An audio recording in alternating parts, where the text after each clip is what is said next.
John Boehner. Pete King. John Kerry. Zalmay Khalilzad. Congressman Gutierrez. Congressman Bonilla. Congressman Hayworth. Congressman Tancredo. Xavier Becerra. John Kyle. Arlen Specter.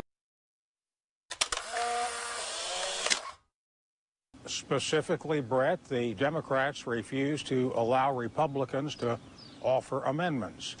I think it was pretty well determined that the votes were there. The Democrats were not going to allow amendments that were going to undo the agreement that had been reached.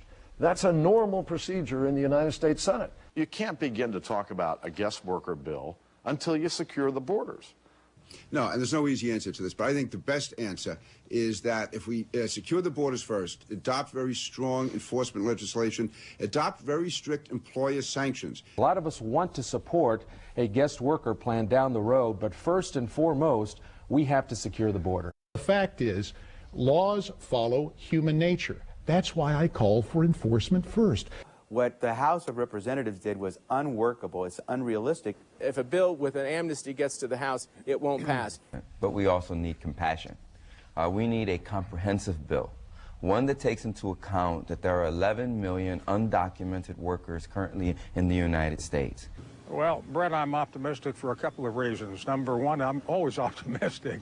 And most fundamentally, as it goes to these issues, everybody agrees there's an enormous problem. And everybody agrees with the border security lines. I don't think there's more than a 60-40 chance, and 40 being the chance that it would actually get out of the Senate. That there's been enough of a showing here with what's been filed of record in court that the President of the United States owes a specific explanation to the American people. Well, if you could if you could get it out of the investigation that's going on, the so-called Fitzpatrick investigation, I think right now you've got grand jury, you've got indictment, and I would be very wary of trying to mix the two together. But at some point, it is important. There's just more bad news. They keep getting bad news out of the White House. There's the president this morning talking about economic good news. Here we go. We have this announcement, but it's completely obliterated by things like this. I'm a big believer that we ought to have a debate on the floor in this regard. This is the Congress of the United States. This is where the issues of the day are debated. And I have no fear about bringing a resolution to the floor. If they're concerned about chaos, and they ought to be, then the threat of our withdrawal is what is going to finally get them to step up and be involved. But the United States has to lead that effort, and we're not leading it. If we were to abandon Iraq, I think that it is likely that sectarian conflict will increase, and that increase in sectarian violence could bring in countries from the region. You going to run for president in 08?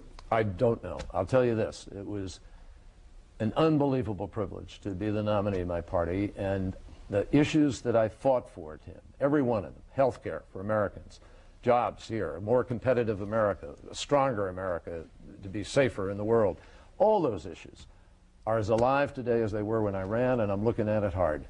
When's decision time? Sometime the end of this year. I think the most important thing would have been to spend more money, if we could have, on the advertising and responding to some of the attacks. But the Swift boat ads? Yeah, but people forget. We had a 13-week general election. They had an 8-week general election. We had the same pot of money. We had to harbor our resources in a different way, and we didn't have the same freedom. I think the biggest mistake was probably not going outside the federal financing, so we could have controlled our own message. But first, the man who received 48.3% of the popular vote in 2004 in his race against George W. Bush, John Kerry, is back on Meet the Press. Welcome.